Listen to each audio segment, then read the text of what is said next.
inclusive en las especialidades, yo que he hecho mi especialidad hace unos años de emergencia y desastre, les digo, no se abarca mucho el tema de la evacuación aeromédica, el traslado de pacientes críticos.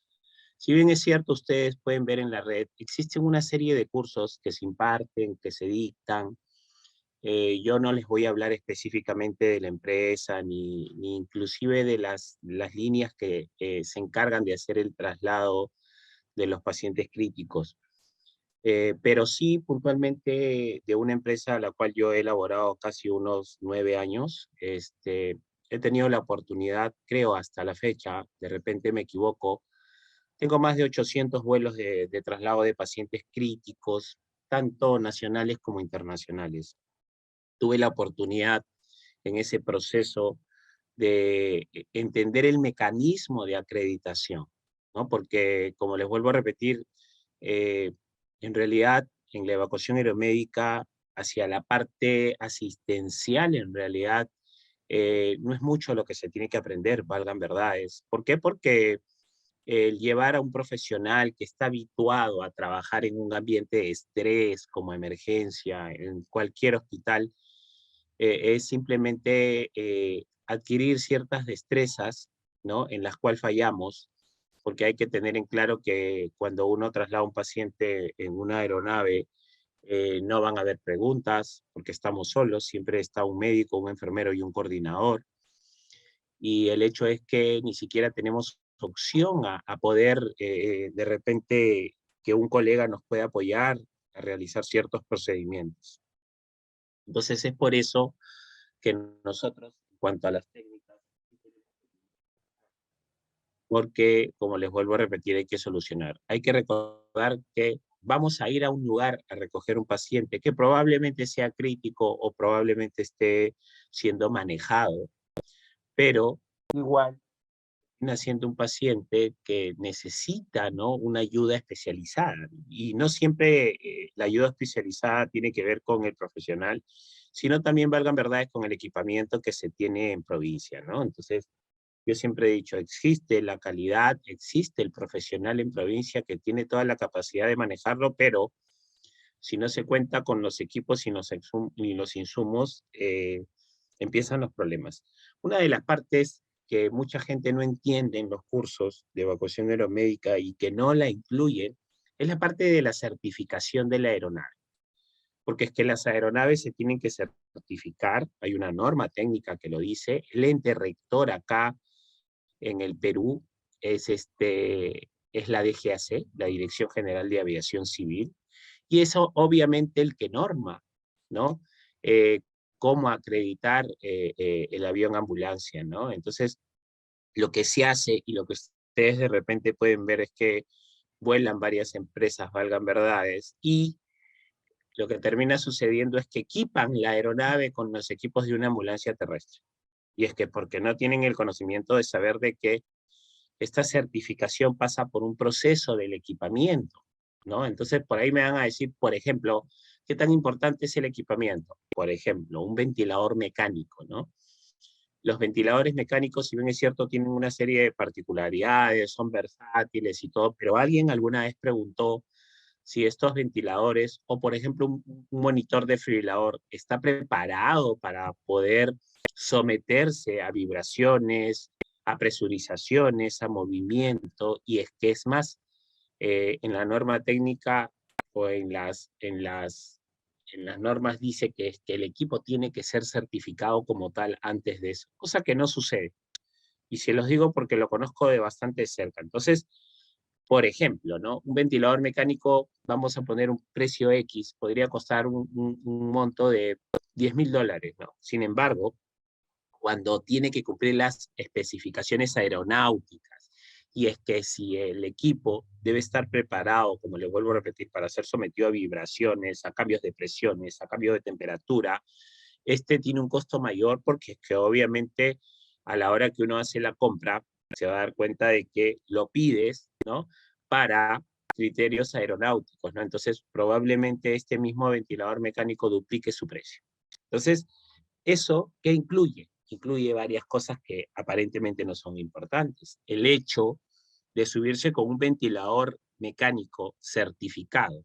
Lo compras para, para situaciones aeronáuticas, ¿no? Entonces lo que termina pasando es que también a la empresa a la cual tú la compras va a pasar por un proceso de certificación que lo supervisa directamente la Dirección General de Aviación Civil, y no mucha gente lo sabe, ¿no? Entonces, tú tienes que ver que ese equipo cumpla con todos los criterios. Este equipo tendría que ser evaluado cada 6 meses, tendría que ser calibrado cada 2 meses. O sea, la calibración es cada 2 meses, aún así esté bien, y tendría que ser evaluado en su totalidad cada 6 meses. Ahora, ¿por qué tiene que haber todo eso e inclusive tener que pagar un seguro? Porque, por ejemplo, ¿qué pasaría si ustedes como enfermeros están con un paciente bajo ventilación mecánica y en ese proceso el ventilador se descompone? Entonces, por X motivo, entonces, bajo esas normas, la empresa va a tener que asumir la responsabilidad de que el paciente se complicó, ¿no? Entonces, por ahí me van a decir, no, pero tranquilamente yo lo puedo ventilar, lo puedo bolsear y con eso llegamos. Sí, pues, pero es que los criterios aeronáuticos tienen normas, ¿no? Entonces, desgraciadamente, no nos abocamos en eso, a la responsabilidad de entender que ese equipo tiene que cumplir todas las especificaciones para, bajo ningún punto, someter a un riesgo al paciente en el aire, ¿no? Porque acá sí la cosa no es a la fuerza, o agarro y lo ventilo con mi BBM, así no funciona. Entonces, bajo esos criterios, alguien tiene que asumir esa responsabilidad.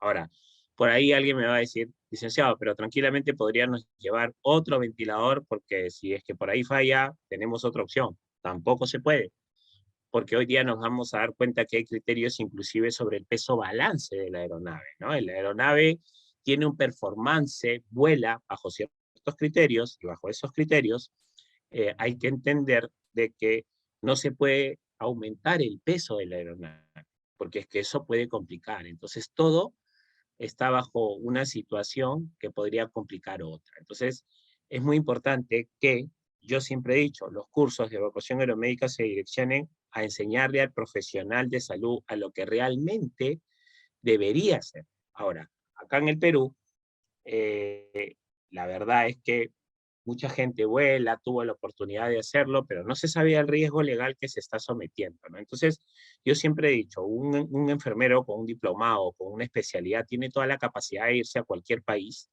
y de poder hacer el mismo trabajo el cual realizaba acá, ¿no? Obviamente tienes que saber ese tipo de criterios.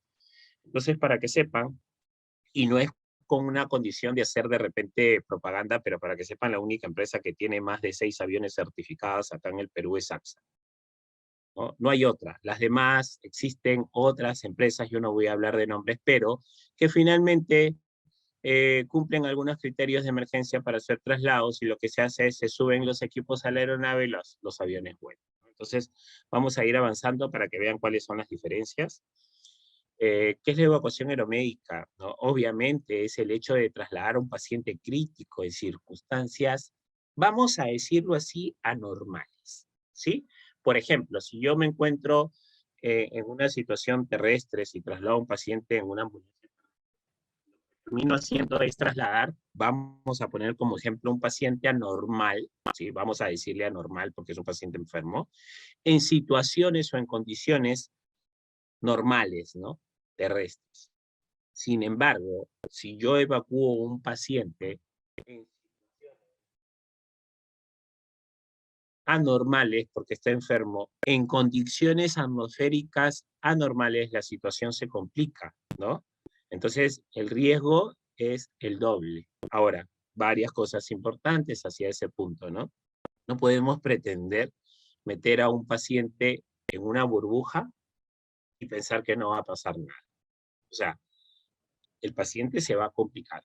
Los que trabajan en emergencia, los que trabajan en UCI saben que el solo hecho de pasar a un paciente de una cama a otra o movilizarlo para el simple hecho de llevarlo a ayuda diagnóstica, de repente a una tomografía, de repente a una tomografía,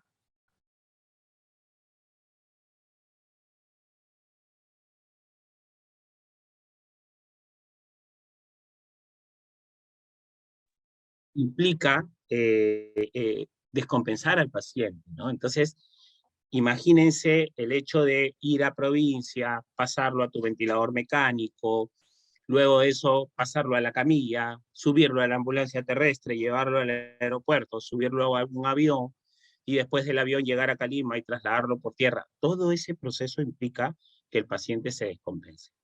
O sea, es que no solamente en el aire, el hecho es que inclusive en el aire van a haber temas de temperatura, de presiones, de velocidades, que inclusive implican que la situación se complique, ¿no? Entonces, hay que tener un personal calificado. Siempre yo enseño esta foto para los que lo conocen o los que no. Él es Javier Cortés Pautrac. Es un médico emergenciólogo, muy buen amigo. Yo creo que él es el referente acá en el Perú de lo que es evacuación aeromédica. Siempre, y no lo debería de ser, he tenido la oportunidad de trabajar con él casi 12 años. Él es una persona que empezó desde paramédico, se hizo bombero, estudió la carrera de medicina en San Marcos, hizo la especialidad de emergencias y desastres, se fue a estudiar a Alemania, evacuación aeromédica, ha tenido la oportunidad de trabajar fuera del país y dentro del país, ¿no? Entonces, desde ahí entender el proceso de cómo se trabaja, cómo es el transporte aeromédico en otros países y trasladarlo acá en el Perú, ¿no? Como en todo lugar, siempre se trata de hacer las cosas a medias o hacer las cosas hasta cierto punto apresuradas y entender que eso es lo correcto y en realidad existe en el Perú un reglamento, norma acerca de la evacuación aeromédica, claro que sí, definitivamente, lo vamos a ver. La legislación nacional sobre el traslado de pacientes por vía aérea, la norma técnica de salud 65 MINSA y la norma técnica de salud de traslado de pacientes asistidos por vía aérea o ambulancia aérea. Las regulaciones que son las RAP, las regulaciones aeronáuticas, que están sujetas basados a la Dirección General de Aviación Civil. La RAP 45, inclusive el pintado de aeronaves como ambulancia aérea, las normas médicas de certificación, que era lo que yo les decía, las aeronaves tienen que estar certificadas. Primero vamos a hablar del tema de la aeronave. En realidad, acá en el Perú no existe hasta la fecha un avión que solamente se encargue de hacer evacuaciones aeromédicas, ¿no? Directamente evacuación aeromédica no hay. Lo que hacen con los aviones es que los certifican y obviamente se cambian las configuraciones. ¿Qué significa cambiar las configuraciones? Lo que se hace es, el avión se configura para un medio comercial, para hacer traslado de personas en vuelos comerciales, y también se configura para hacer vuelos de ambulancia aérea, ¿no? Pero parte de la certificación tiene que ver con la instrucción obviamente, el personal que certifica, en este caso el médico, el enfermero e inclusive el coordinador, eso es uno. Dos, los equipos, como yo les decía, cada equipo tiene que estar certificado, la DGAC viene, y es que se tiene que contar con un espacio bastante grande para tener el equipamiento al 100%. Y parte del equipamiento que debería estar en el mismo aeropuerto, y como yo les decía, la única empresa que cumple ese criterio es AXA, porque tiene en realidad un lugar bastante grande dentro del aeropuerto donde tiene sus equipos, donde carga sus equipos, donde esos equipos tienen una rotación cada cierto tiempo en cuanto a la medicación, en cuanto a los insumos de oxígeno y todo el proceso que lleva el tener el equipamiento listo para poder volar. Ahora, independiente de eso, el personal que labora ahí es un coordinador, que podría ser ahorita, es un licenciado que eh, se encarga de controlar el equipamiento, de ver las medicinas. Desde ya les digo, las medicinas en la evacuación aeromédica tienen que salir, digamos que del stock 6 meses antes de su vencimiento, o sea, para que vean el control que se tiene que tener. Inclusive el equipamiento debe estar sujeto a un sistema, ¿no? Parecido al RAP que soporta los equipos, que lo vamos a ver más adelante, y obviamente este mismo RAP, aunque no lo crean, está hecho de material, del mismo material con el que se trabaja en la NASA, ¿no? ¿Y cuál es la particularidad de de este soporte, de este sistema de sujeción de la camilla. ¿Cuál es? El hecho de que este tipo de equipo está hasta cierto punto hecho, o el material, es decir, que soporta a los equipos, está hecho de un material que hasta cierto punto no somete al equipo a demasiada vibración, ¿no? Aparte, obviamente, de la seguridad, ¿no? Entonces, ya se imaginan el solo hecho de tener el costo. Igual, y lo mismo sucede con la camilla aeronáutica. O sea, la camilla aeronáutica, si bien es cierto, es parte hasta cierto punto de la aeronave, porque se configura, ¿sí? Y tiene todo el sistema interno, tanto de oxígeno, tanto de la toma de corriente, de la energía, y esto es independientemente del equipo, ¿no?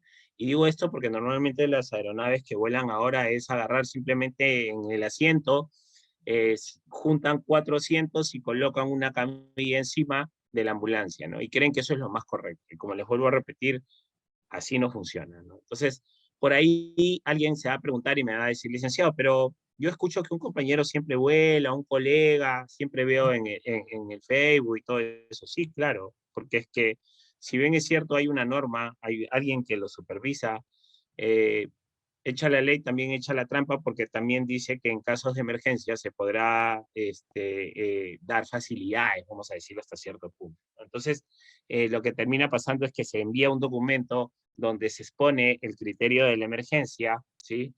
Y finalmente se realiza el traslado, ¿no? Pero no nos damos cuenta que finalmente sometemos a un riesgo al paciente.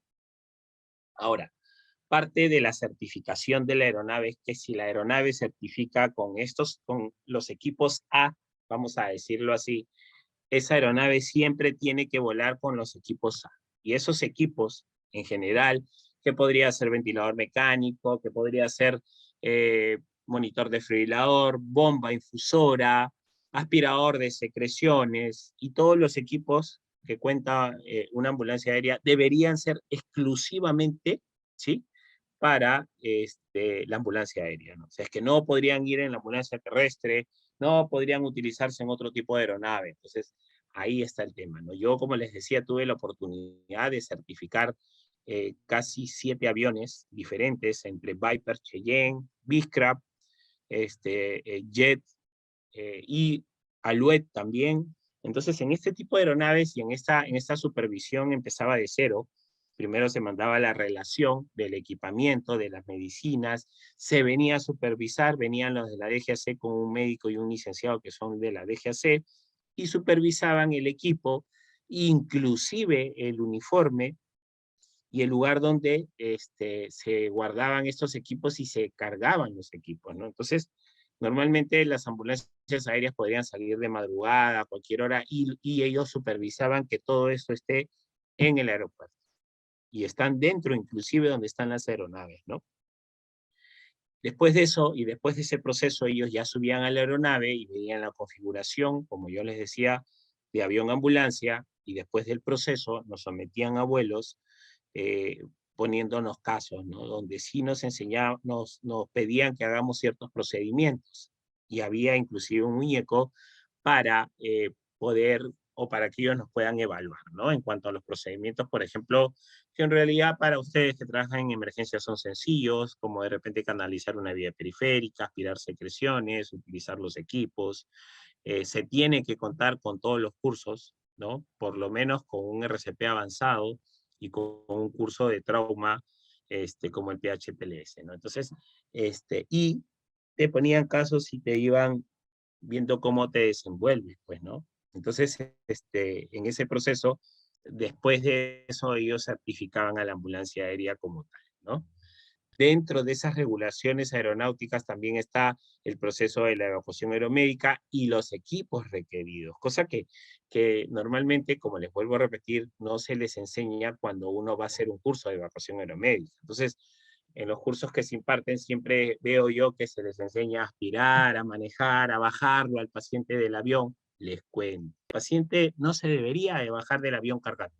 O sea, hablo cargándolo desde que está la ambulancia pegada hasta subirlo al avión, lo cargan. Eso no debería suceder. Para empezar, la misma camilla que les estoy contando, que es una camilla aeronáutica, para pacientes, debería de contar con un sistema de sujeción que va directamente, ¿no? Como un riel que va directamente desde la camilla de la aeronave hasta la camilla de la ambulancia terrestre.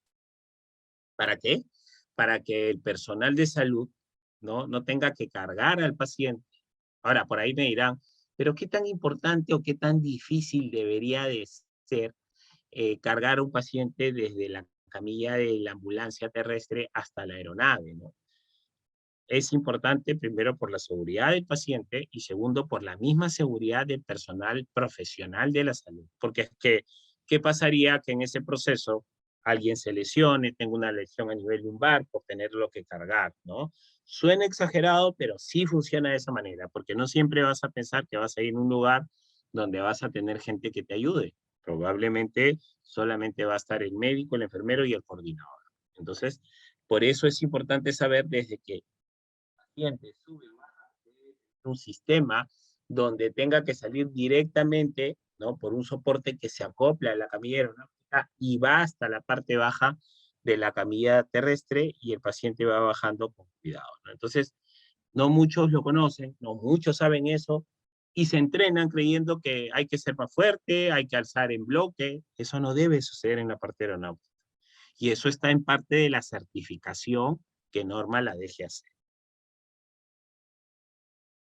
Evacuación aeromédica es un desplazamiento que se efectúa por vía aérea en una ambulancia aérea que debe de contar con personal asistencial médico a bordo, así como con los equipos, medicamentos e insumos necesarios para movilizar a personas enfermas o lesionadas.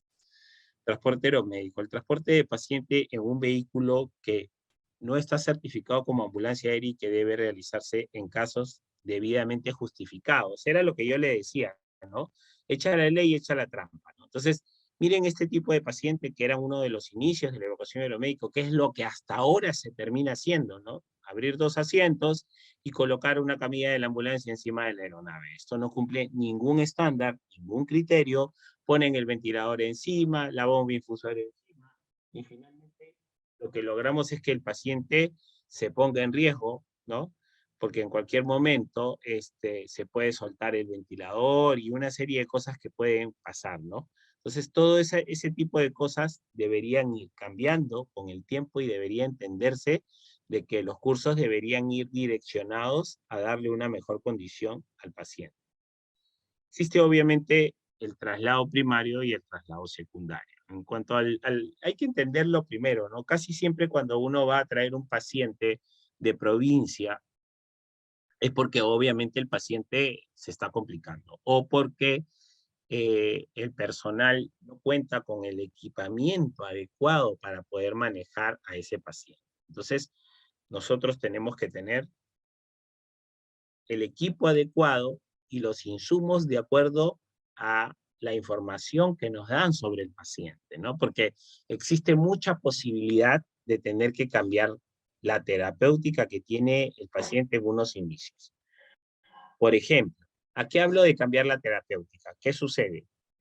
Que finalmente llegamos a un lugar y nos damos cuenta que el paciente está con los parámetros tope, ¿no?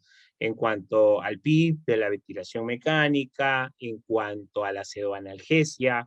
Entonces, lo que hacemos es hasta cierto punto someter a un estrés al paciente. Entonces, ¿a qué le llamo yo someterlo a estrés? Aumentarle los parámetros ventilatorios y ozoanalgesia para darnos cuenta de que el paciente está en la capacidad de tolerar.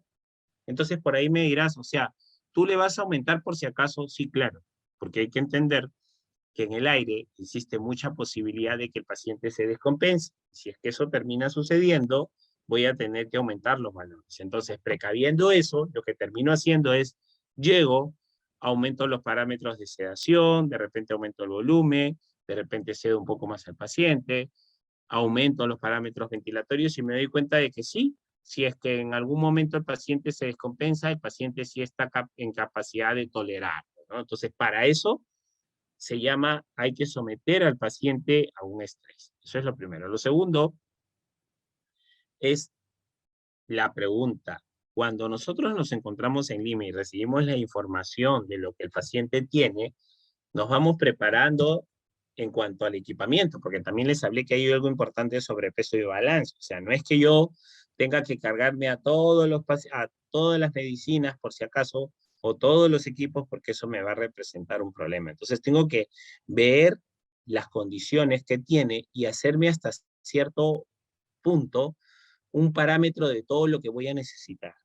¿Sí? Entonces ya me voy haciendo una idea de repente si necesito fentanilo, midazolam, bromuro de mercuronio, si necesito nitroglicerina, si necesito cierto medicamento. Entonces voy sacando mi línea, cuánto tiempo es lo que podría durar el vuelo. Entonces, toda esta información me va a servir para poder llevar.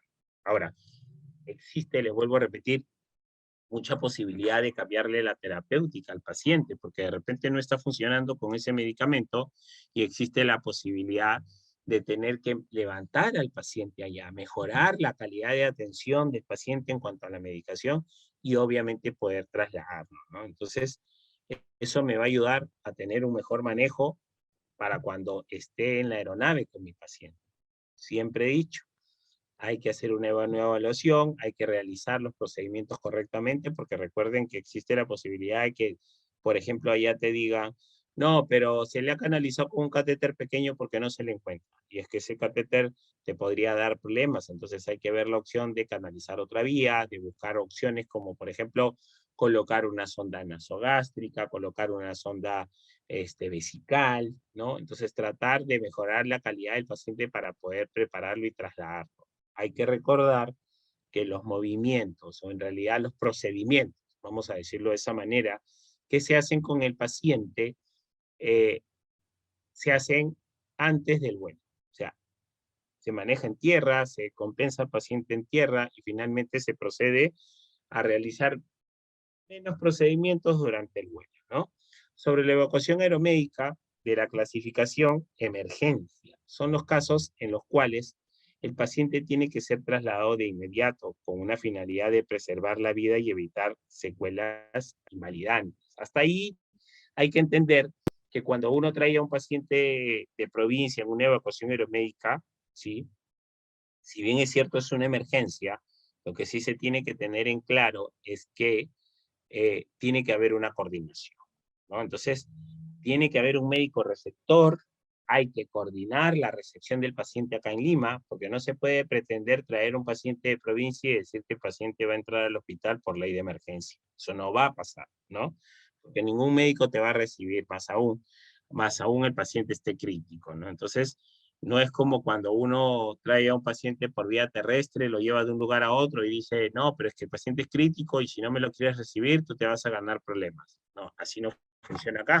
Si uno trae a un paciente, se somete al riesgo de que no te lo reciban, por más crítico que sea, ¿no? Y si finalmente lo logras, al final el médico, que es el responsable, va a tener problemas legales. Entonces hay que entender que va a tener que haber una coordinación con el médico receptor acá en Lima. Y no solo eso, hay que coordinar y hay que entender que en esta coordinación hay que calcular las horas, ¿no? Porque probablemente tú llamaste a las 8 de la mañana, pero llegaste después de las 10 de la noche y el médico que está saliendo, que está entrando, te va a decir.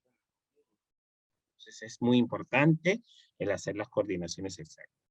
El traslado de la clasificación prioritario son los pacientes que requieren cuidados mínimos inmediatos, no disponibles en el lugar de referencia, debiendo ser evacuados dentro de las 24 horas, ¿no? Y los de rutina son los pacientes que pueden ser evacuados dentro de las 72 horas de vuelos programados. Ahora, sabemos que un paciente se podría complicar, hay varias cosas en ese proceso, ¿no? La primera es que la cantidad de pacientes que se trasladan, y lo vamos a ver más adelante, en sí son de personas extranjeras, ¿sí? Eso es una de las cosas que son bastante ciertas. Y obviamente personas ya que son adultos mayores y que tienen un riesgo de complicación en cualquier lugar, por altura, por una serie de condiciones, por deporte de aventura. Entonces, son los que se trasladan con mayor frecuencia, ¿no? Entonces, en ese proceso, hay que darse cuenta que un paciente podría pasar de una prioridad de emergencia a una prioridad de urgencia a ser crítico o a requerir una emergencia. Entonces, Y si nosotros llegamos al punto, ¿sí? Y si nos damos cuenta que el paciente no es trasladable, digamos que esté demasiado crítico, ¿qué significa eso? Sabemos de que obviamente implica un riesgo subirlo a aeronave y sabemos que si el paciente está con los parámetros tope, si el paciente es crítico y sabemos que el solo hecho de moverlo podría complicarse y morirse, tranquilamente no lo traemos. Pero obviamente eso el médico tiene que sustentarlo, definitivamente. Entonces hay condiciones en las que el médico va a tener que informar y va a decir que el paciente no es trasladable. Vamos a ver más adelante cuáles son esos criterios. Igual, también existe la posibilidad de que la tripulación aeronáutica, o en este caso el equipo de evacuación aeromédica, se quede en provincia a manejar al paciente de repente la noche o durante todo el día, a esperar que el paciente levante. Esto, valgan verdades, es bastante costoso, más o menos para que ustedes saquen un cálculo, para que sepan en cuanto a la parte económica, se cobra más o menos por hora de vuelo, porque lo que se cobra en la evacuación aeromédica es una hora por vuelo cuando tú charteas el avión, ¿sí? Es lo que hace la mayoría de empresas. El costo es más o menos un promedio de 3.500 a $4.000 por hora. Entonces, si uno se va al Cusco, por ejemplo, durante vuelo son 3 horas, ya estaríamos probablemente hablando de un promedio de 11.000 a 12.000 dólares, ¿no? Que es lo que cuesta solamente chartear la aeronave. Esto sumado afuera de los permisos, del pago del personal de salud, de ambulancias, tanto de ida y de vuelta. Entonces, un costo de una evacuación aeromédica promedio puede fluctuar entre unos 20.000 a 25.000 dólares y obviamente va a depender de la distancia, ¿no? Ahora, independiente a eso, hay varias cosas importantes, porque como les vuelvo a repetir, todo está escrito y es que no nos podemos complicar porque al final el responsable del vuelo es el médico aeroevacuador, ¿no? ¿Qué se tiene que hacer antes, durante y después del traslado? Se deben contar con las autorizaciones del médico tratante, de hecho que sí. Obviamente tienen que hacer las coordinaciones del caso, ¿sí? Pedir información, se firma el consentimiento informado de riesgo del traslado. Si bien es cierto, existen riesgos, hay que entender que en la parte aeronáutica es distinto a la terrestre. ¿Por qué? Porque probablemente tú le informas a la familia y la familia te va a decir, sí, bueno, igual quiero que lo trasladen, así se muera, pero acá no funciona así. El paciente tiene que estar en condiciones de traslado, porque aún así, si no se encuentra en condiciones de traslado y aún así el médico que está solicitando el traslado ahí en provincia y la familia te diga que ellos van a asumir el traslado, si el paciente está en riesgo no se le debería de trasladar. Eso hay que tenerlo en claro. ¿Por qué? Porque finalmente, si el paciente fallece, no lo van a sacar del aeropuerto hasta que venga el fiscal y determine cuál fue el problema por el cual el paciente falleció, ¿no? Entonces, imagínense que tú le digas, no, pero es que ya estaba crítico y la familia ya sabía. ¿Y por qué lo has traído si ya sabías que iba a pasar eso? Así funciona, ¿no? Ahora, les hablo, es importante entender el tema de la parte económica, porque para que sepan, en el aeropuerto te cobran hasta por chartear, hasta por dejar parqueado tu avión en algún lugar, ¿no? Entonces, ese proceso hace que esto sea sumamente costoso y de que cada cosa que se tenga que hacer o cada movimiento tiene que estar registrado. Se debe de contar con una hoja de referencia del paciente, ¿no? Obviamente, con para que puedan recibirte al paciente, a la hora que lleguemos acá a Lima. Durante el traslado se elaborará la historia clínica de traslado, incluye evolución y monitoreo del paciente. Acá la monitorización tiene que ser constante. De hecho, varias cosas van a cambiar, van a variar, pero hay ciertos procedimientos que sí influyen en el paciente, que sí varían en el paciente. Por ejemplo, vamos a hablar sobre algunos procedimientos en el cual en la parte aeronáutica pueden hasta cierto punto variar el estado o los procedimientos que usualmente ustedes conocen. Por ejemplo, en el CAF de retención de los tubos endotraqueales con un paciente en ventilación mecánica, normalmente en tierra estos CAF de retención se insuflan con aire, ¿sí? Eso es lo que se hace en tierra. Sin embargo, en el aire cambia totalmente distinto. Estos casos de retención se llenan solamente con agua destilada, ¿no? Y es que, ¿por qué es con agua? Porque existe la presurización.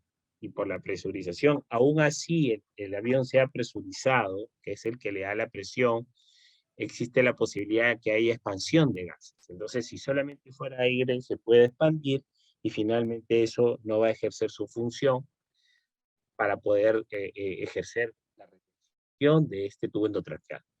Y es que es por eso que en la parte aeronáutica sí están contraindicados los dispositivos supraglóticos, ¿no? Y les expliqué la vez pasada un poquito, los dispositivos supraglóticos son dispositivos de vías aéreas avanzadas, ¿sí?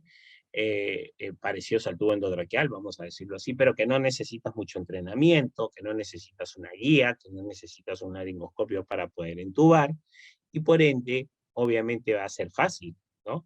Pero generalmente los supraglóticos, para los que conocen, saben de que los CAF de retención son bastante grandes. Entonces, imagínense esa cantidad de volumen dentro de las vías respiratorias, podría ocasionar un problema, ¿no? Entonces, por eso que en la parte aeronáutica sí va personal entrenado, en este caso un médico emergenciólogo, un médico usiólogo, y tranquilamente él podría solucionar el problema si el paciente tendrías que entubarlo con un tubo endotraqueal. No sabemos que el gol estándar y lo mejor para un paciente es la intubación con un tubo endotraqueal. Eso sí está claro, ¿no? En cuanto a la monitorización, hay que hacerlo continua. Y siempre he dicho yo, hay que hacerlo comparativo. Si bien es cierto, existen equipos como por ejemplo el monitor multiparámetro, que también te puede ayudar, eh, igual hay que hacerlo manualmente. Hay que tomarse el trabajo de tomarle la presión, la frecuencia cardíaca, la frecuencia respiratoria, el llenado capilar, y esto tiene que ver porque, como les digo, los equipos pueden variar en el área, aún estando certificados, ¿no? Entonces, es importante darse cuenta y decir, bueno, no me parece, entonces mejor le tomo la frecuencia cardíaca al paciente como normalmente lo hago. Y recuerden que no se debería hacer en 15 segundos, como todo el mundo lo hace y lo multiplica por 4, es en un minuto. Y siempre digo esto porque mucha gente comete el error y le dicen, toma la frecuencia cardíaca y lo terminan haciendo en 15 segundos y lo multiplican por 4. Entonces yo digo, eso no es correcto.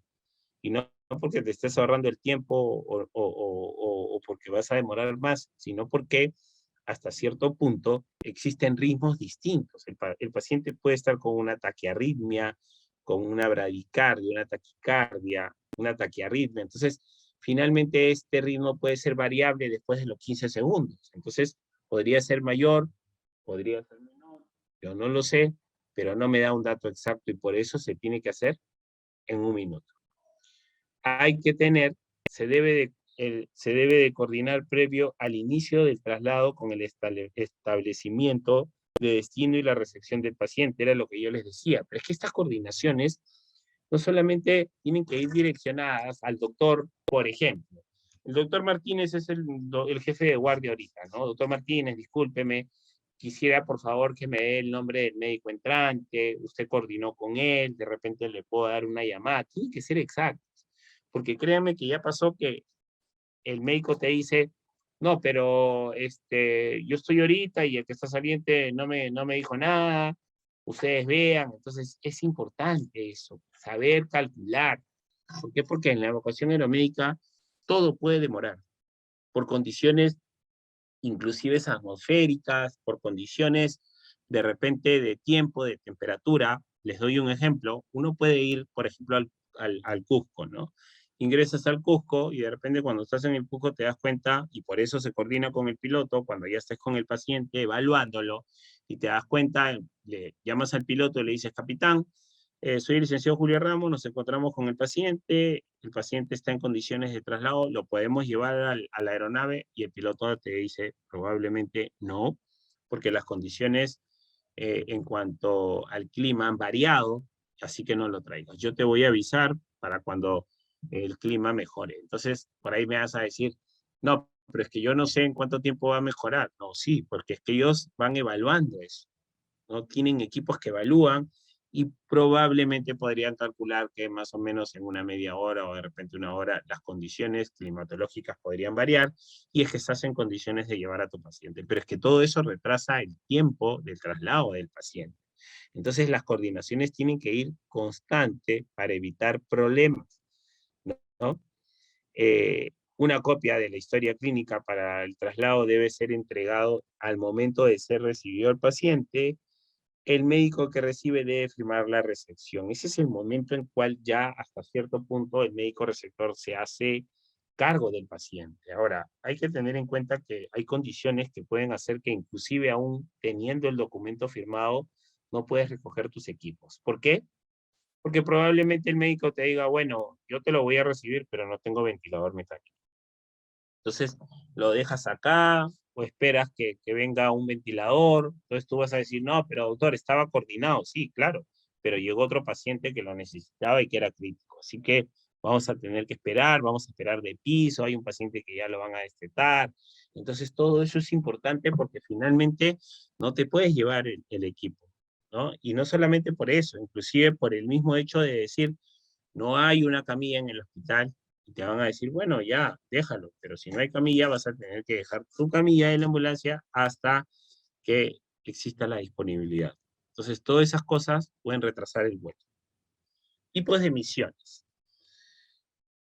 El MEDEVAC, que es la misión de evacuación aeromédica, es el traslado de un paciente por vía aérea. Se brinda asistencia médica durante el traslado, la cual nunca debe ser menor de la que se brinda en tierra. Involucra una aeronave dedicada y adecuadamente señalizada, ¿no? El EVACRIP es una evacuación médica de paciente crítico, es la evacuación de pacientes críticos, el cual requiere ser estabilizado para su traslado. Debe de realizarse en aeronaves dedicadas con personal entrenado. El CASEVAC es una evacuación de un herido por razones médicas desde la zona de combate hacia la base militar. Involucra aeronaves preparadas pero no dedicadas para la evacuación aeromédica. Pueden o no contar con apoyo médico, ¿no? Entonces, varias cosas, ¿no? Lo que normalmente se hace es cargar al paciente, era lo que yo les hablaba, cargarlo y meterlo. Pero es que eso no es lo correcto, porque lo que debería haber una camilla aeronáutica por dentro que tenga un sistema, ¿sí? Que se adapta, obviamente, y que el paciente tenga como que un riel y baje directamente hasta la camilla y no se tenga que cargar, ¿no? Entonces, por ahí van a decir, no, pero siempre hay gente que quiere ayudar. Y cuando vayas a una misión en donde no haya gente que pueda o deba, vas a tener problemas.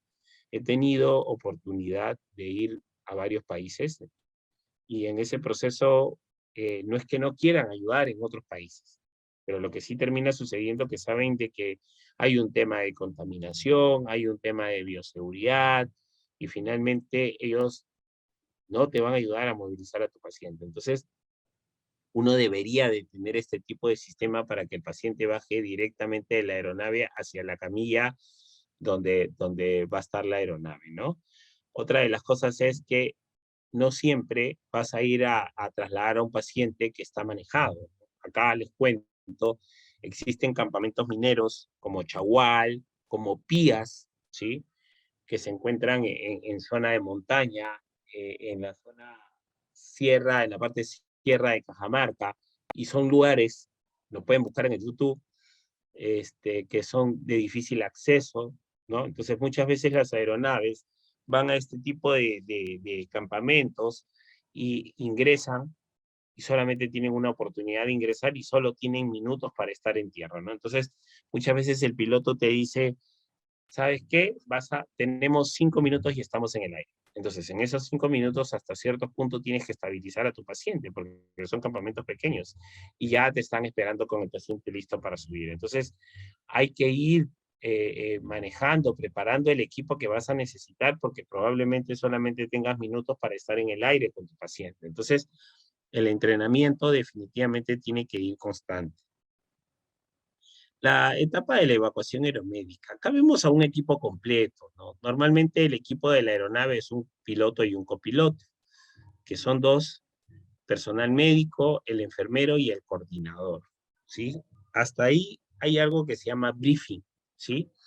En este briefing, lo que se tiene que hacer antes de las misiones es conversar con todo lo que viene a ser la tripulación aeromédica, como les decía, el piloto y el copiloto, médico, enfermero y coordinador, para ir viendo cuáles son los pros y los contras, ¿no? Entonces hablamos sobre el paciente, cuánto tiempo tenemos de vuelo, qué condiciones hay climatológicas, qué condiciones tiene el paciente de ser crítico, si necesita volar alto o bajo por las presiones, aún siendo un avión presurizado, ¿no? Entonces, muchas veces se piensa, no, yo por qué le voy a decir al piloto cómo tenemos que volar, entonces no, ¿sabe qué, capitán? El paciente se encuentra en ventilación mecánica, es mejor que volemos bajo por la presión, qué tal está la presurización de la aeronave, cómo estamos con las vibraciones, cómo estamos con el tema del clima, todo ese tipo de casos. El piloto también te va a preguntar cuánto tiempo te vas a demorar entre que lo estabilizas y lo llevas al aeropuerto. Hay que hacer las coordinaciones del paso de la ambulancia, ¿no? Quiere decir que si yo llego al Cusco y voy y de repente la ambulancia me está esperando en el aeropuerto, voy con mis equipos, estabilizo al paciente y cuando regreso a la aeronave hay que tramitar algunos permisos. Entonces ya se va coordinando, esa es función del coordinador y el coordinador va pidiendo de repente al chofer su brevete, la tarjeta de propiedad de la ambulancia, y todo eso lo va a hacer viable el capitán, ¿no? Entonces, nos va a ayudar hasta cierto punto a filtrar el proceso. Entonces, hablamos sobre todo. Una de las cosas, o de las cosas puntuales para mí es, yo siempre he dicho, todo lo que no haces en su momento te va a pasar la factura. Porque en el aire no hay opción de preguntar, no hay opción de ir a comprar. Mucha gente dice, ¿sabe qué, doctor? De repente no tenemos nitroglicerina. No, ya, eso lo compramos allá, no te preocupes. Chicos, si no lo encuentras acá en Lima, menos lo vas a encontrar en provincia. Entonces, no puedes salir hasta que el equipo esté completo. Identificar correctamente al paciente con los requerimientos y condiciones para ser evacuado. ¿Por qué es importante esto? Porque yo tengo que sacarme o hacerme una idea de lo que voy a necesitar, ¿no? Entonces, si probablemente me voy a un campamento como Nuevo Mundo, que está en la selva, y sé que las condiciones climatológicas son variables, existe la posibilidad de tenerme que quedar allá en el campamento, porque también estoy viendo la hora de salida de la aeronave, las condiciones a la hora de aterrizaje. Entonces, tengo que ver que tengo la cantidad suficiente para la terapéutica y el manejo del paciente. Pero no solo eso, tengo que sacar cuenta de que tampoco puedo llevar mucho porque hay algo que se llama peso balance. Entonces voy relacionando el diagnóstico con la premura del traslado, ¿no? O sea, no puedo apresurarme si no tengo lo correcto. Es importante hacerme una idea de saber en cuánto está la carga de mis equipos, en cuánto de oxígeno tengo, ¿sí? Cuánto es el oxígeno que tengo, y voy en realidad planteándome cuáles son esos requerimientos y solucionando. En realidad, el que ve esto es el coordinador. ¿Cómo funciona? Vamos a ponérselo así. Vamos a decir que él es el médico encargado de la evacuación, ¿no? Él es el médico que recibe la llamada, ¿no? El director médico, vamos a decirlo así, ¿no? Entonces él recibe el requerimiento que se está solicitando una ambulancia aérea para trasladar a un paciente que se encuentra en ventilación mecánica en Cajamarca. Ya, vamos a poner como ejemplo Cajamarca. Entonces el médico llama por teléfono al médico aeroevacuador, ¿no? Entonces le dice, mire, ¿sabe qué, doctor? Tenemos un paciente con esas características. ¿Usted qué piensa? Estamos en condiciones de trasladarlo, se puede traer según información. Y él le dice, déjame ver, voy a llamar a Cajamarca. Llama a Cajamarca y coordina con el médico que solicita la evacuación y finalmente se determina que el paciente se encuentra en condiciones de traslado. El médico se comunica con el enfermero y conversan para ver cuál es el material que se necesita. Y el enfermero se encarga de conversar con el coordinador y de darle los requerimientos que se necesitan para la aeronave. Que quede claro que existe posibilidad de ir al lugar y darse cuenta que el paciente no se encuentra en condiciones de traslado y el médico tendría que justificar por qué no se realizó al final el traslado, ¿sí? Relaciona el diagnóstico de paciente con la capacidad de tolerar los estresores del traslado. Era lo que yo les decía. hay que someterlo al paciente a estrés, hay que aumentarle los parámetros que tiene y darse cuenta si el paciente se encuentra en condiciones de traslado o no. Valorar los recursos disponibles, qué es lo que tengo que hacer. No es que yo diga, bueno, voy a llegar a Cajamarca y en Cajamarca voy a buscar una empresa que me alquile su ambulancia para poder ir a recoger al paciente y de repente llego y no encuentro. Créanme que hay lugares como Yurimaguas, por ejemplo, donde no hay mucha capacidad de ambulancia. Entonces, yo no puedo pretender ir en un avión y finalmente traerme al paciente desde el hospital hasta el aeropuerto en un taxi, ¿no? En una camioneta. Entonces hay hospitales, como yo les decía, como Yurimaguas, que en realidad no cuentan en el pueblo habrá una o dos ambulancias, ¿no? Entonces, en ese proceso, imagínense si llegamos y de repente están inoperativas. Entonces hay que llamar, hay que coordinar y todo eso va a ser antes del vuelo. Normalmente, un vuelo se podría activar tranquilamente con una empresa certificada como la que yo le decía que era AXA, tranquilamente en 2 horas.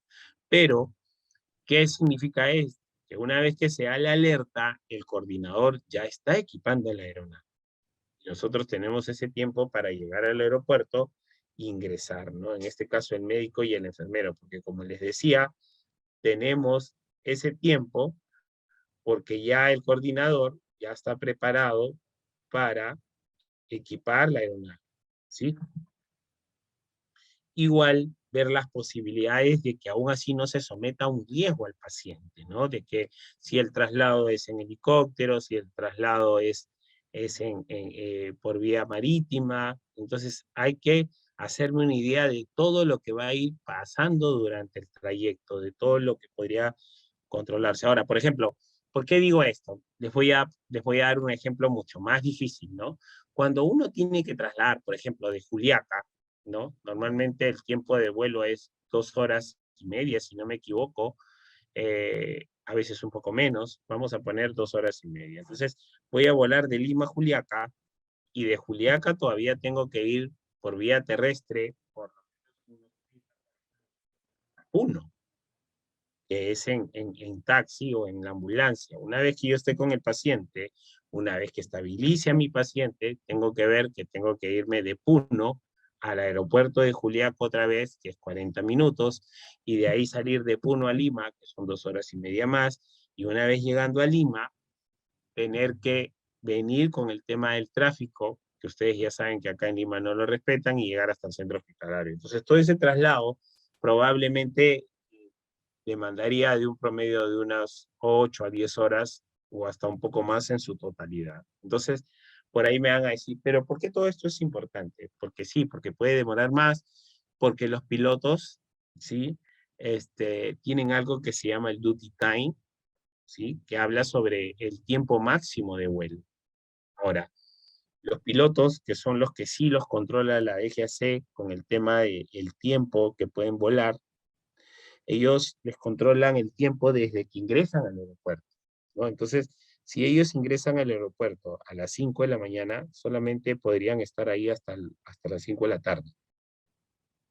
Y es importante decir esto porque no es que les controlen el tiempo de vuelo cuando están volando, no, les controlan desde que llegan. Entonces, ¿qué pasaría si por condiciones climatológicas la aeronave no puede salir y el vuelo se cancela y dicen 2 horas más, y finalmente salimos al mediodía, como ha pasado en muchas oportunidades por condiciones climatológicas? Entonces, lo que termina pasando es que ellos podrían llegar a un punto y probablemente no pueden regresar.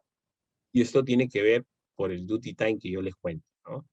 Ellos no se pueden arriesgarse a salir o a volar la aeronave porque finalmente les van a suspender la licencia, ¿no? Entonces, ellos también calculan eso. Lo que puede pasar es que puede venir otra tripulación en una empresa grande, o lo otro es que te puedes quedar, puedes ir a esta provincia, te puedes quedar con el paciente, tendrían que pasar 12 horas más y al otro día por la mañana puedes salir de nuevo hacia allí, ¿no? Ahora, alguien me podrá decir, no, pero Julio, tranquilamente por ley de emergencia lo puede hacer. No, porque es que a ellos les controlan 12 horas desde que llegan al aeropuerto. Entonces, En este caso, la DGAC le va a decir, si tú sabías que tu vuelo era un lugar como Puno y que te ibas a demandar mucho tiempo, tranquilamente hubiera ido otra tripulación, otro piloto y otro copiloto. No tomaste estas precauciones, simplemente no sales, porque si sales yo te suspendo la, la licencia, ¿no? Entonces, es muy importante entender que es un equipo y que el personal de salud tiene que tener comunicación directa con los pilotos. Acá iba donde yo les decía, ¿no? Primero, el médico, que es el director médico, conversa con el hospital de origen, ¿sí? Y obviamente hay una central de coordinación. Ellos se comunican con la tripulación para que los equipos estén listos y podríamos trasladar al hospital. Esta coordinación tiene que ser constante en todos los puntos. En todos los puntos digo porque el coordinador es una persona que se encarga de ver los equipos antes de salir, de solucionar las condiciones de los requerimientos que se piden para el vuelo adicional. Tiene que coordinar con la ambulancia terrestre y en provincia por teléfono y decir que nos esperen por lo menos una hora antes de que estemos aterrizando para que no nos retrase la condición del manejo del paciente. Una vez que ya se coordinó, eh, evaluamos al paciente, se acondiciona al paciente y se está coordinando ya con la ambulancia que nos va a esperar acá en Lima para poder trasladarlo. Varias cosas hasta ahí. Quiero que sepan que lo que sí no es una demora, a menos que sea por un tema climatológico acá en Lima, que no es una demora, es la salida de las aeronaves. Cuando uno sale como ambulancia aérea, tiene una prioridad de salida directa, ¿no? Entonces no va a tener que esperar. Y esto es porque existe un tráfico aéreo de los vuelos comerciales. Sin embargo, cuando ellos lanzan, que es un avión ambulancia, que es una evacuación aeromédica, tranquilamente tienen prioridad y no tendrían que esperar que venga que se congestione el tráfico aéreo, ¿no? Entonces, es importante que sepan eso. Pero lo que sí tienen que saber, y ojo, y tanto para poder salir y como para poder ingresar. Siempre una ambulancia aérea tiene una prioridad de entrada y de salida. Hay que tenerlo en cuenta eso, ¿no? Pero eso no tiene que ver con el tiempo de los que vuelan en piloto. La implementación de la operación aeronáutica, ¿no? La aeronave tiene que saber sobre el clima, la operatividad del aeropuerto. Y eso es porque probablemente las condiciones en Lima estén operativas, pero donde vamos a aterrizar o donde vamos a viajar probablemente no esté operativo.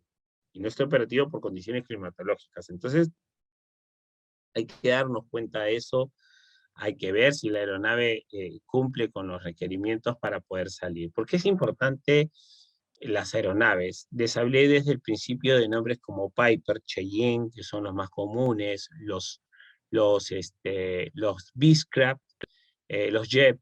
Cada aeronave tiene un performance distinto, ¿no? Tiene una autonomía distinta. Si yo hablo de autonomía, hablo sobre el tiempo de vuelo, el tema del combustible, la velocidad. Entonces, hay aeronaves mucho más grandes que tienen un mejor performance, pero obviamente esto también aumenta el costo del tiempo de vuelo. Entonces es importante que lo sepan porque mucha gente dice, ah, no, pero yo al Cusco normalmente lo hago en un avión comercial en una hora. Sí, claro, pero si vas en un Beechcraft, que es una aeronave más pequeña, probablemente lo hagas en una hora 20, hora y 30. Entonces, los tiempos se calculan de acuerdo a la aeronave.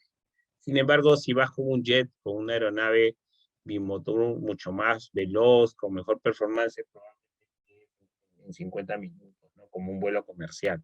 Pero como les digo, no podemos sacar la cuenta hasta que sepamos el tiempo con los pilotos según la aeronave, ¿no? El tema de la logística, los temas administrativos. Ojo, con el tema administrativo hay algo bastante importante.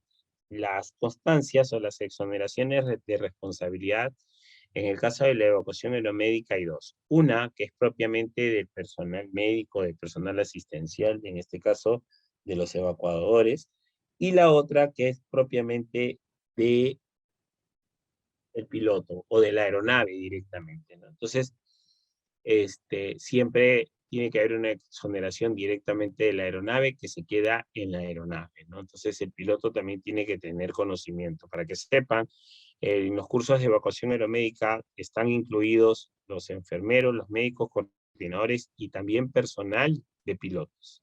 ¿Por qué? Porque ellos tienen que tener la capacidad de manejar una situación, claro, no al 100% como un profesional de la salud, pero ellos sí tienen que saber cómo son los equipos, para qué sirven, cómo se energizan los equipos, cómo realizar un RCP, cómo manejar vías aéreas. Entonces ellos llevan cursos de RCP básico, llevan cursos de manejo de vía aérea, de manejo de paciente politrauma.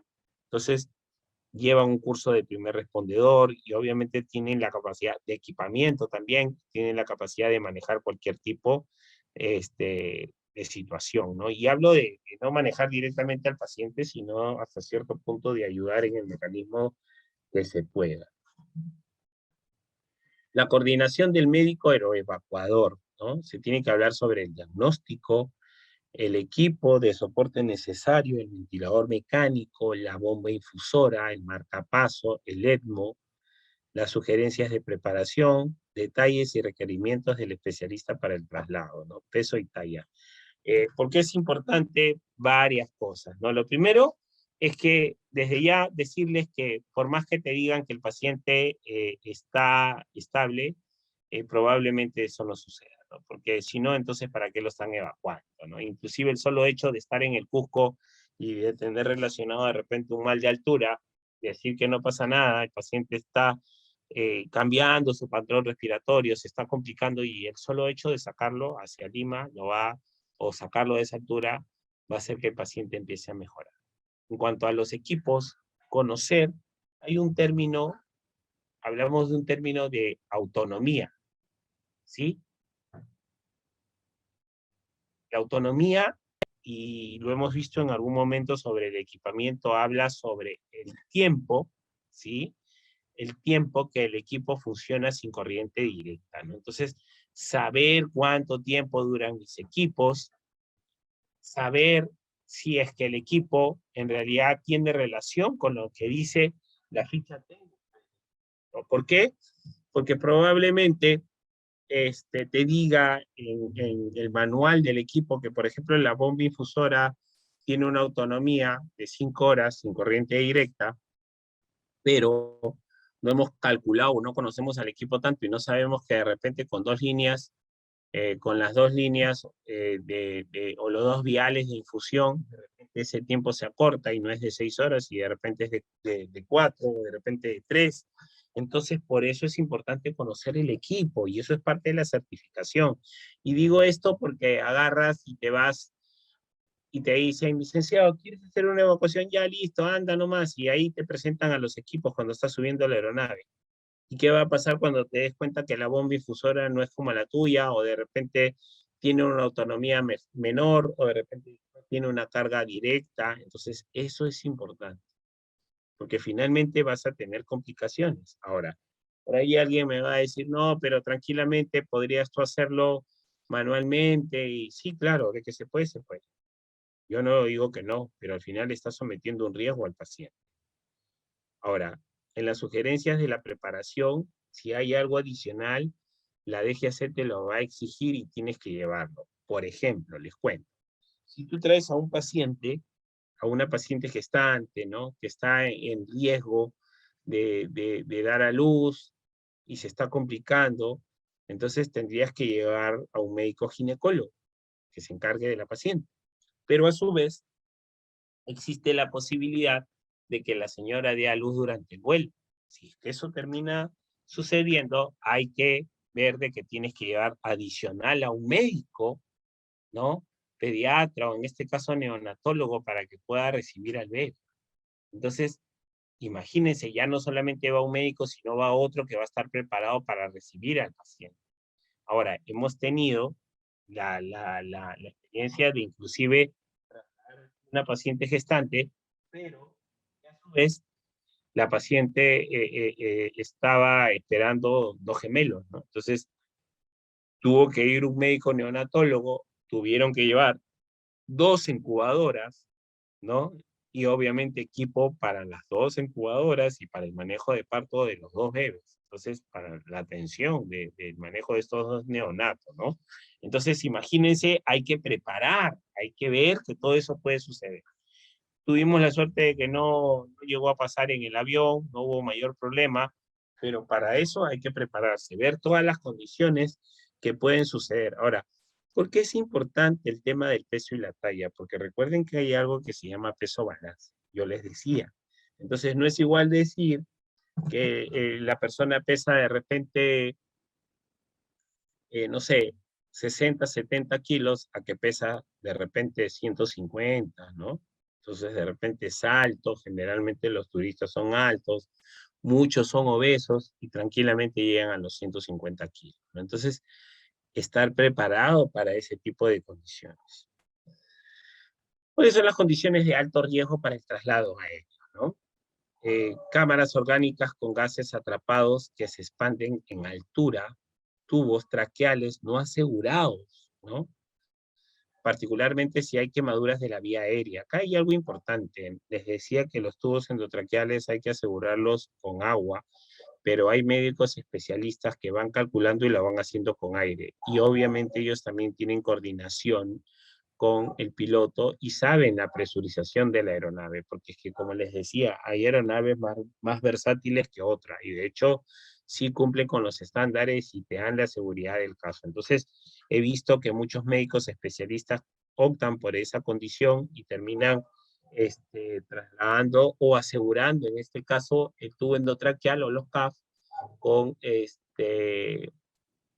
solamente aire, ¿no? El nivel de conciencia fluctúa con la agitación, totalmente. Falla pulmonar progresiva, hemorragia no controlada, lesiones con riesgo de síndrome compartimental, cerebral, abdominal o de extremidades. Es muy importante que en cuanto a los procedimientos, por ejemplo, como en el control de la hemorragia, sí tengan que tener las condiciones claras del manejo, ¿no? Algo así es rápido con la hemorragia. Lo primero, importante es saber de que compresión directa en primera intención, compresión directa en segundo y hasta en tercera intención, vendaje compresivo, que podría ser inclusive hasta un vendaje de tipo israelí, luego eso torniquete, o si es que lo amerita el torniquete antes, existe un criterio en la evaluación ahora que se llama el XABC, ¿no? XABCD, ¿no? Para los que no lo recuerdan, este criterio de evaluación es básicamente por el control de la hemorragia exsanguinante antes de evaluar, ¿no? Sabemos que hay arterias que se pueden desanguinar en 35 segundos y bajo ese criterio va el XABC, ¿no? El X es control de la hemorragia exsanguinante. Independiente a eso, saber que el torniquete se usa, que no hay ningún problema y se podría usar tranquilamente hasta llegar al centro hospitalario. Y independiente a eso, también saber de que la sangre se recupera con sangre. Es muy importante eso porque mucha gente te dice, no, que soluciones. ¿Qué pasa si tú estás en condiciones extremas y tienes que manejar a tu paciente durante de repente 48 a 72 horas, ¿no? Entonces no le puedes estar pasando volumen porque el paciente se te va a descompensar.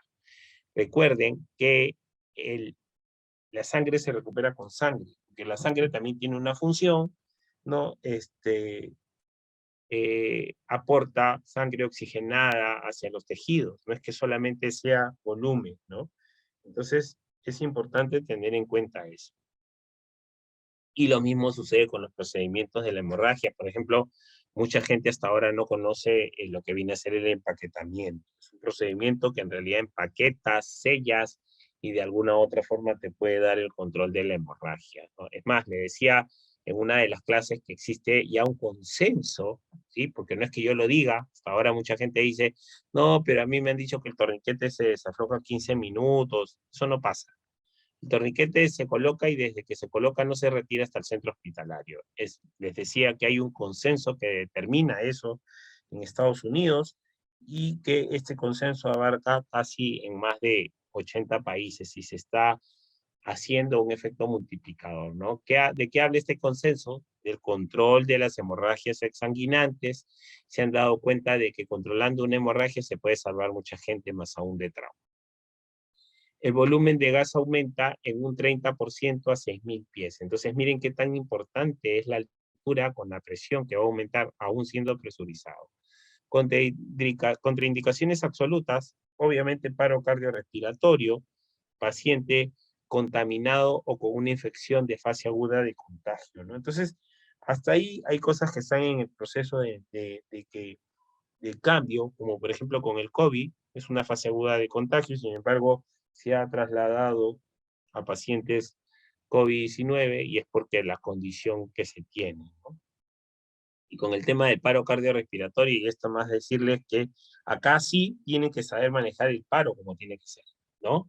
¿Por qué? Porque existe mucha posibilidad de que el paciente se te descompense y acá no hay un colega que te pueda ayudar a realizar un procedimiento. Recuerden que acá solamente son ustedes, el médico, y que se tiene que manejar al paciente. Varias cosas con un paciente en paro, ¿no? Que siempre me preguntan en los cursos. ¿Se puede desfibrilar en la aeronave? ¿Habría algún problema si yo desfibrilo a un paciente en un paro cardiorrespiratorio? No, no va a pasar nada. ¿Por qué? Porque recuerden que en uno de mis cursos de RCP les dije que el Joules, que es la energía que se emite con un monitor desfibrilador, solamente actúa en cuerpo orgánico. ¿Sí es cierto? Entonces no va a pasar, no va a haber conducción por el metal de la aeronave. Pero lo que sí es importante, que la aeronave tiene un sistema, ¿no?, de aislamiento independiente. Entonces, en el momento que ustedes quieran realizar una descarga en la aeronave, si bien es cierto, aún con la seguridad que no va a pasar nada, tienen que comunicarle al piloto, ¿sí? ¿Sabe qué, capitán? Se va a proceder a desfibrilar al paciente, ¿no? Y el capitán tiene un sistema que aísla la zona por si la situación se complica con la zona del motor y la autonomía de la aeronave. Entonces es muy importante también coordinarlo con ellos y no suponer que no va a pasar. Las contraindicaciones relativas para el vuelo, vía aérea no permeable, aspire secreciones, ¿sí? Hay que aspirar secreciones. Recuerden que con el tema de la aspiración de secreciones, siempre les digo que una buena aspiración no es la que aspira en su momento todas las secreciones, sino la que mediante el procedimiento el paciente siempre está oxigenado por encima del 95%. Entonces, está más decirles que en todo momento hay que monitorizar a su paciente para darse cuenta que está por encima del 95% y a su vez proceder a realizar al paciente. Recuerden el concepto. Entonces yo agarré y le dije, mira, ve, se da cuenta cómo es ella, le dije. Entonces, pero ¿por qué, Miriam? Me dijo. Entonces ella misma habló con ella. Quiero su audio, por favor. Gracias. Seguimos. Entonces, les decía que el concepto de la aspiración de secreciones es que mediante el procedimiento, el paciente siempre tiene que estar por encima del 95%. Aún así, hay que tener en cuenta que hay un concepto de preoxigenar, ¿no? Oxigenar al paciente durante todo momento, antes, durante y después del procedimiento. Use un dispositivo avanzado de vía aérea que realice el procedimiento quirúrgico para permeabilizar la vía aérea. Hasta ahí, como ya saben, el gol estándar en el manejo de vía aérea avanzado es el tubo endotraqueal. Acá sí no es un sistema prehospitalario en el sentido terrestre, donde de repente en una emergencia, un proveedor de emergencia tranquilamente coloca un dispositivo supraglótico, como yo les contaba, la máscara laringea, el tubo laringio, que te permite no tener tanta destreza para poder entubar a tu paciente, pero sin embargo, acá, como vamos con un médico especialista, obviamente tiene que entubar con un tubo endotraqueal. Es el más seguro, eso sí está claro, ¿no? Y yo les decía, la deficiencia con los dispositivos supraglóticos era el CAF de retención, que si bien es cierto es bastante grande, podría presentar algún problema con la presurización a la hora de vuelo, ¿no?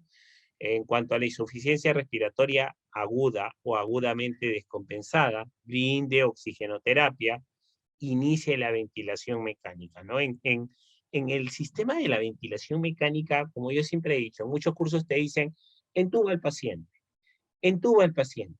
Bueno, hasta ahí estamos bien, pero no siempre puedes pretender creer que el paciente va a estar inconsciente totalmente. Entonces, ¿qué sucede cuando el paciente está desorientado, confuso, ¿no?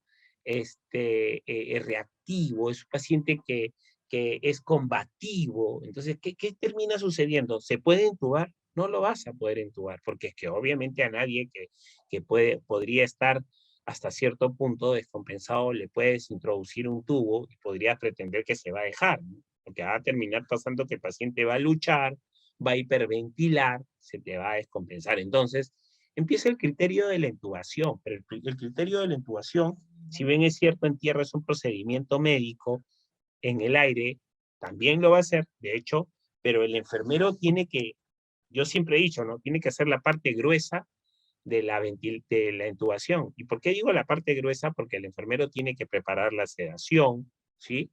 Tiene que sedar al paciente. Entonces todo empieza desde canalizo mi vía periférica. Siempre he dicho que ahí no solo tienes que tener una, sino dos por si te falla una. Esa es la primera. La segunda, ¿no? Procedes a sedar a tu paciente, fentanilo, midazolam, duermes a tu paciente y empiezas a hiperventilar a tu paciente. Colocas cánula orofaringia y lo llevas por encima del 98%. Lo relajas y por ahí le puedes poner un bolito pequeño de bromuro, de, de bromuro de mercuronio, ¿no? Para relajar un poquito al paciente, lo relajas, lo ayudas con la parte mecánica y el médico está listo para intubar al paciente. Obviamente él se va a encargar de preparar el equipo de intubación, de tener listo la guía, la pala, el laringoscopio y introduce el tubo endotraqueal, ¿no? Luego de eso, cuando ya está entubado, el médico mismo te podría ayudar a fijar el tubo endotraqueal, lo asegura, pero también hay que darle una pseudoanalgesia continua, porque hay que recordar que ese proceso de intubación del paciente solamente era para una secuencia rápida, ¿no? Entonces, si tienes preparado tu jeringa para tu secuencia rápida, ¿qué va a pasar cuando ya tienes que tener preparado tus frascos para darle la analgesia continua? En este caso igual con fentanilo y midazolam, ¿no? Existen otros tipos de sedantes, de relajantes, que también se usan, no es muy usado en la evacuación aeromédica.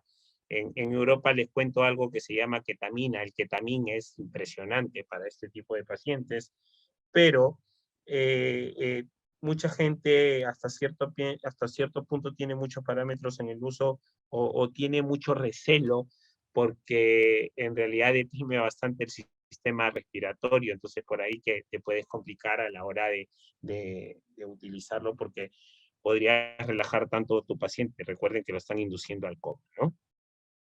Y obviamente tener listo tu ventilador mecánico para poder empezar a darle la ventilación mecánica al paciente, ver si están las conexiones, los corrugados, y conectarle directamente también el conector del oxímetro, ¿no?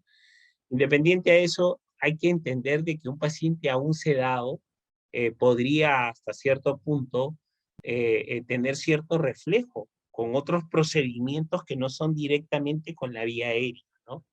¿Qué sucede?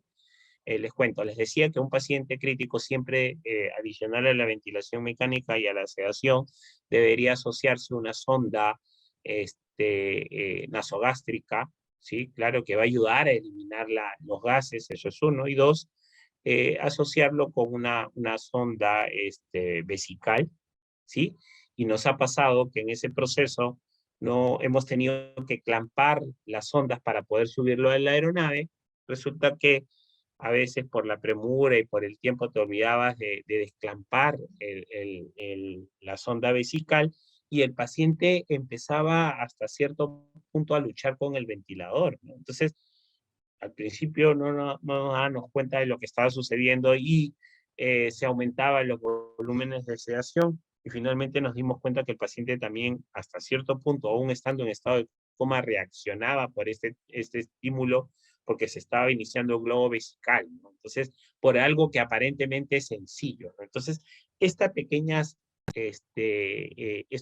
procedimientos que no nos pueden parecer sencillos, otras personas dirían, pero si está en estado de coma, ¿por qué piensas que va a haber un problema si está totalmente dormido, con que esté clampado en la sonda vesical? Pero el paciente reacciona, y eso no está en los libros, eso es algo que te das cuenta en la evaluación del paciente. Contraindicaciones relativas en el vuelo: el shock, fluidoterapia, inice, inotrópicos, el manejo del shock.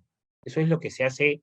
Un ejemplo claro de control de hemorragias es recordar, no puedo darle mucho volumen al paciente porque voy a terminar encharcándolo. Entonces, eso puede ir o puede ser contraproducente para el paciente. Recuerden que el corazón bombea sangre. La sangre tiene una densidad, tiene un volumen distinto a lo que puede ser un fluido normal. Además que transporta sangre oxigenada, ¿no? Entonces, en este caso, si yo empiezo a dar un volumen excesivo de líquido, lo que voy a hacer es que la bomba, en este caso el corazón, lata más rápido, ¿no? Entonces, el concepto de que la sangre se recupera con sangre.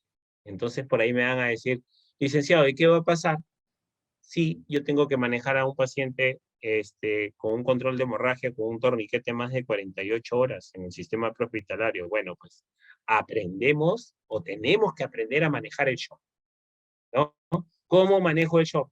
¿Qué va a pasar en el shock? El paciente va a empezar a hiperventilar, el paciente va a tener hipotensión, el paciente va a tener taquicardia. Entonces, ¿qué tengo que controlar?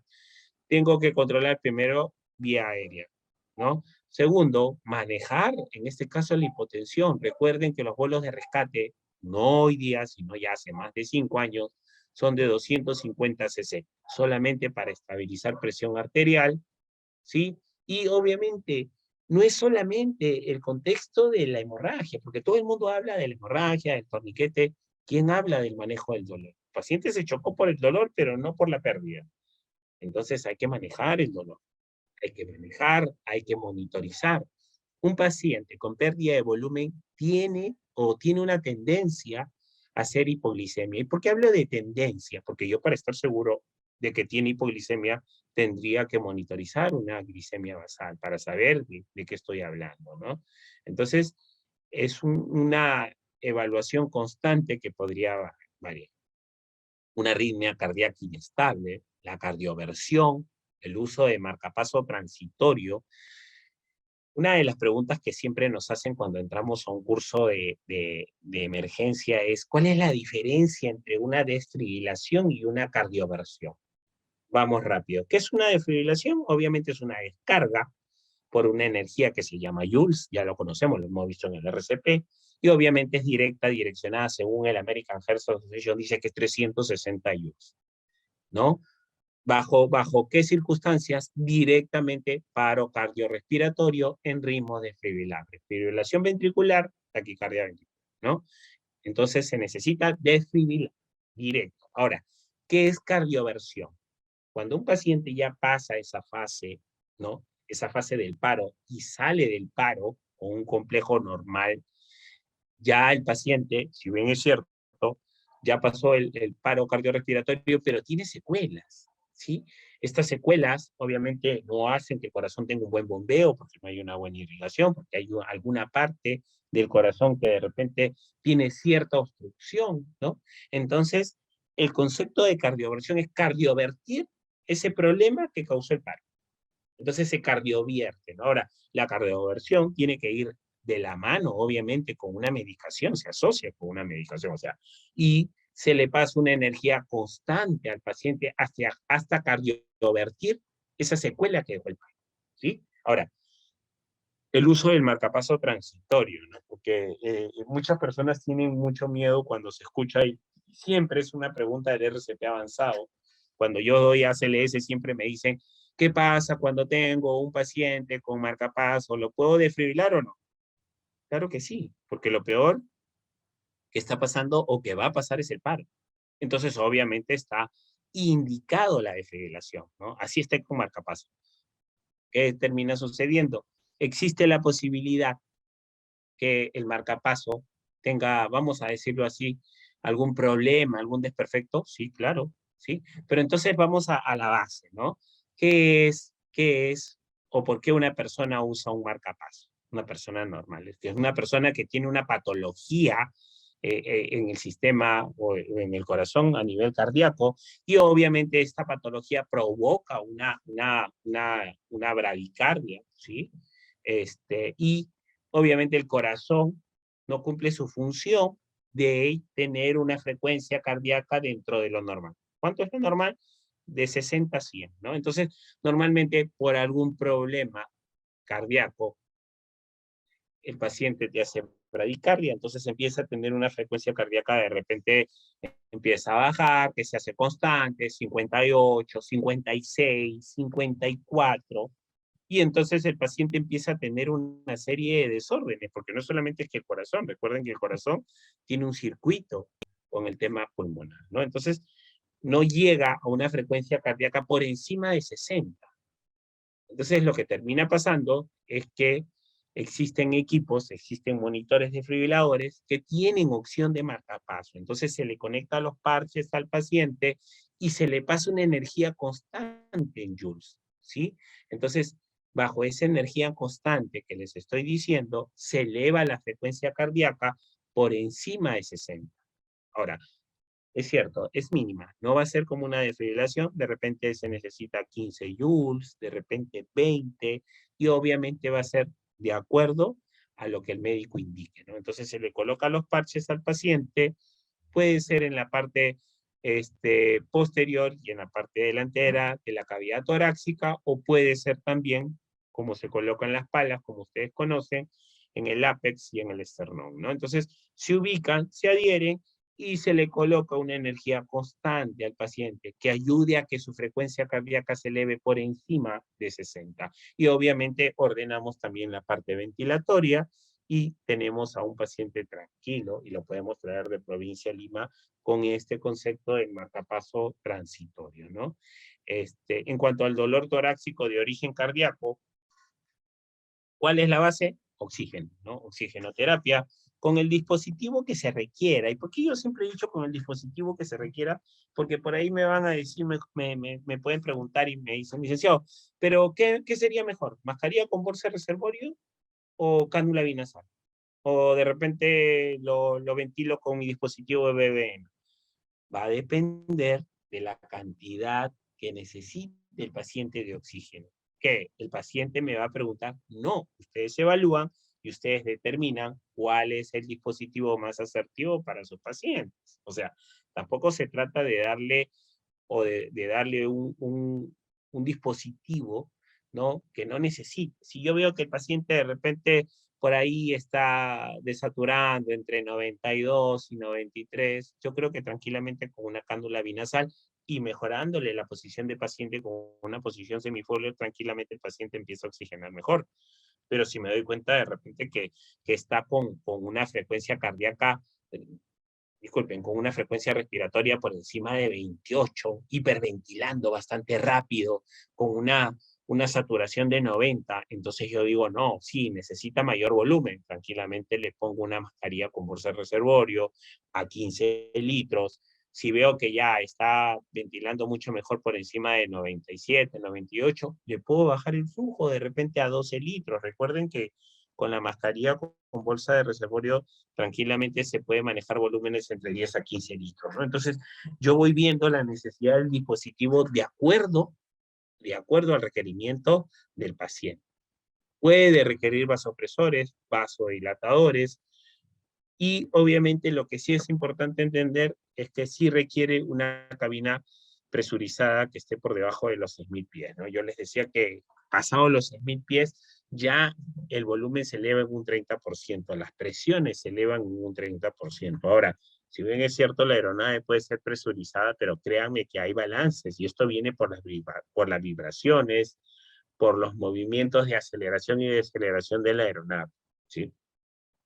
Contraindicaciones relativas para el vuelo: una hemoglobina menor a 7 no se debería trasladar al paciente, ¿no? Entonces, ¿Por qué es importante? Porque si yo sé que el paciente se encuentra con una hemoglobina menor a 7, tranquilamente se va conversando con el hospital que ha solicitado el traslado para que ellos vayan haciéndole la transfusión hasta que lleguemos.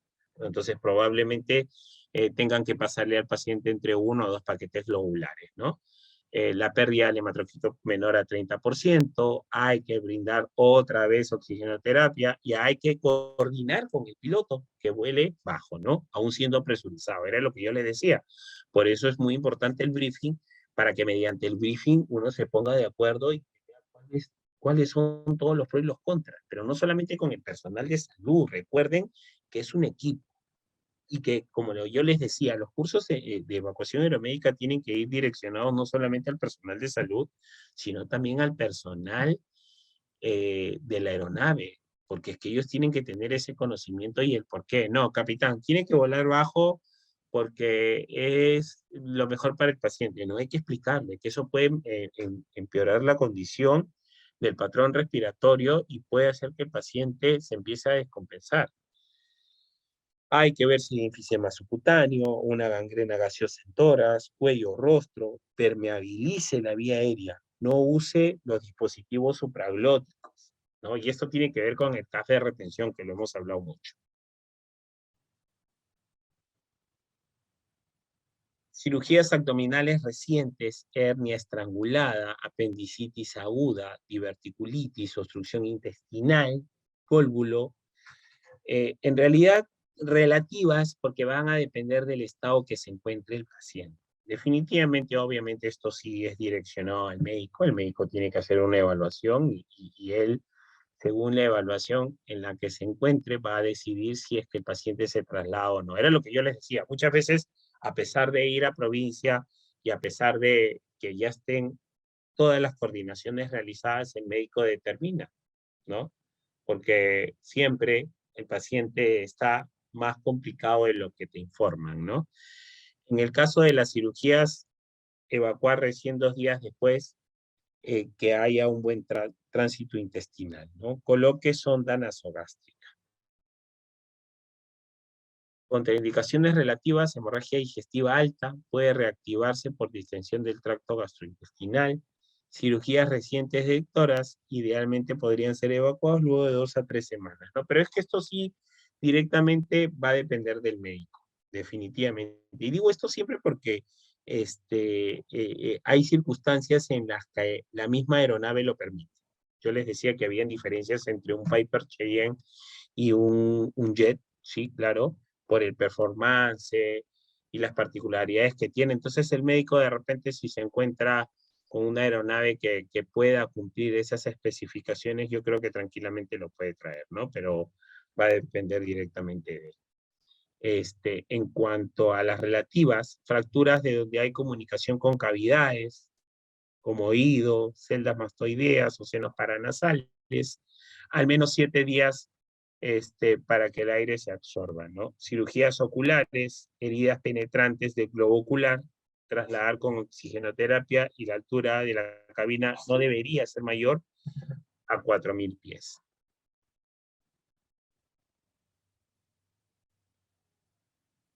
O con cerclaje mandibular, no debe valorar el riesgo de vómito por sinocetosis. Insuficiencia placentaria, sufrimiento fetal, considerar alta probabilidad de que la hipoxia pueda provocar el óbito fetal, ¿no? Entonces hay que prepararse. De repente existe la posibilidad de tener que llevar dos profesionales médicos, en este caso con distintas especialidades como un ginecólogo o un médico neonatólogo, por si se da la posibilidad de que tengan que manejar. Las contraindicaciones, paciente combativo, no controlable, con psicosis aguda o delirio de agitación, brinde sedación, proteja la vía aérea y realice la sujeción. El tema de la sedación es algo que ya lo hemos hablado hace un momento, no es solamente que lo sedes y punto. Recuerden que toda sedación conlleva a una depresión del sistema respiratorio. Entonces, si no manejas la depresión del sistema respiratorio, el paciente se te va a ir, ¿no? Entonces, 2 puntos base. Los pacientes se nos complican por 2 cosas. Por no tener un buen manejo de la vía aérea y por no conseguir una vía periférica. En un paciente con una sedación alta, tienes que tener el control de la vía aérea, con todos los dispositivos, con todo lo que implica el manejo de la vía aérea, aspiración de secreciones, cambio de dispositivos, ubicaciones, desde cosas que se creen. Por ejemplo, el collarín no es solamente para pacientes de trauma. El collarín te sirve para fijar, para aperturar la vía aérea, más aún con un paciente sometido a sedación. Y en cuanto a la vía periférica, ¿qué pasa si el paciente se te hipotensa? Entonces, obviamente, tienes que tener una vía. Y es que si necesitas pasar una medicación, por eso es que tienes que tener dos vías periféricas de opción, ¿no? Si una por ahí existe algún problema, que se mueva, ¿no? O que se obstruya, tienes la otra de elección para poderlo manejar.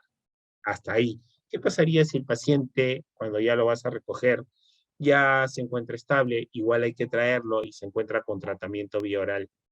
Una vez me preguntaron, ¿es necesario canalizar una vía periférica? Sí, sí, porque desde ya entender de que existe la posibilidad de que el paciente se te descompense, para toda persona, para cualquier persona que se sube a un avión, que no tenga una patología, que no tenga un desorden a nivel fisiológico, el solo hecho de subirse a una aeronave implica de que el paciente finalmente tenga algunos cambios, o la persona, ¿no? Depresiones en el oído, puede encontrarse un poco mareado, puede empezar a presentar dificultad respiratoria. Ahora imagínense a una persona que tiene una patología asociada. Entonces, desde ya entender de que tiene que ir con una vía periférica, ¿sí? Más aún, si por ejemplo el paciente tiene un neumotórax, ¿no? Que no haya sido drenado, coloque un drenaje torácico, considere el momento una toracocentesis. El tema del drenaje torácico ha pasado desde cosas que a mí la verdad me parecen hasta increíbles. Les cuento, una vez tuve la oportunidad de traer un paciente y no contaban con un frasco de drenaje en este lugar, y finalmente en el pueblo había una clínica, una pequeña clínica, vamos a decirlo así, y ellos decían, bueno, el único drenaje torácico que tenemos, el drenaje no, hablo del frasco de drenaje torácico, este, se lo podemos vender a 1.000 soles. Entonces, imagínense, ¿no? El hecho es que era el único también en el pueblo. Entonces, en este caso, el médico hizo un frasco de drenaje. De hecho, no es lo óptimo, pero de alguna u otra forma había que solucionar, ¿no? Entonces, hay que ver la forma de este tipo de procedimientos, ¿no? Generalmente este tipo de cosas los médicos emergenciólogos las manejan muy bien.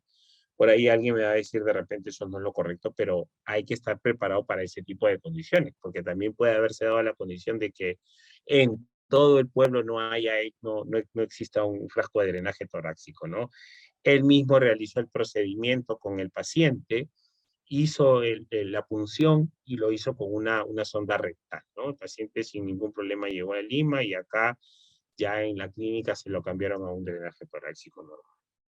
¿Qué pasa cuando se traslada un paciente por vía aérea?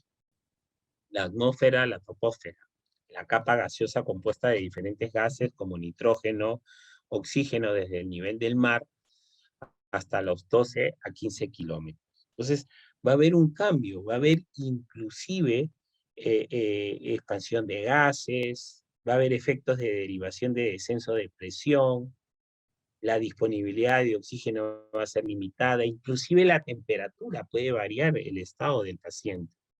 Factores externos que influyen en la condición del paciente durante el traslado asistido, ¿no? Las aceleraciones, las variaciones de presiones atmosféricas, la disminución de la humedad de la deshidratación, la vibración, el ruido, la fatiga, las variaciones de temperatura. Entonces, imagínense todas las circunstancias que finalmente desencadenan en la complicación del paciente. Y entonces ahí era cuando yo les hablaba de someter a estrés a tu paciente, ¿no?